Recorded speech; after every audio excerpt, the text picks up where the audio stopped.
3 months after Uber and Lyft left Austin, we have learned that new company representatives have requested a meet and greet with city council members.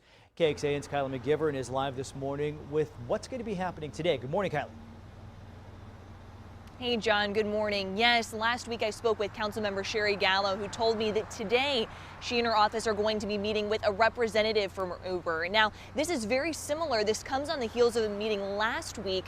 Today she will be meeting with Lyft. Last week she met with Uber, and that was along with 2 other council members as well. Now, she is insisting that this is just a meet and greet, a reset of sorts is what she is suspecting after a May election. She was saying that these are new individuals coming in and wanting to introduce themselves to council, but of course those on the outside have to wonder what this means moving forward. Now, as we're looking, Lyft told us in a statement that they are happy to continue meeting with council representatives to see how the company can return and improve service for riders and drivers. Now, the company says things are not better today than they were a year ago. Uber and Lyft stopped operating in Austin. That was May 9th after Prop 1 failed to pass in a 56 to 44% vote.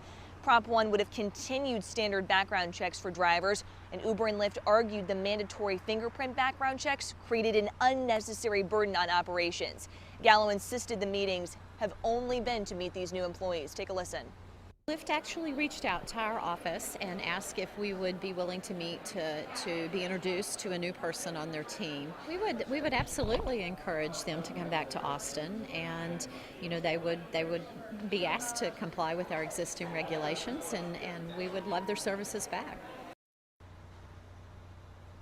Now, that is a stance that several council members have had the whole way through. Continue to operate if you abide by these rules. And she said that any change in policy or other discussions moving forward need to be done with transparency and in the public eye. Once again, reiterating, downplaying the significance of this meeting, but others wondering what this really is going to mean for many who are looking and would like these companies to return services here in Austin. For now, reporting live, Kylie McGivern, KXAN News. All right, Kylie, thank you very much. And since Uber and Lyft left Austin, the city now has 8 different ride-sharing options that are approved under the current city rules. One option, Arcade City, started as a Facebook group made up of former Uber and Lyft drivers. Leaders of that organization say they're now in the process of making sure they are operating with complete city approval.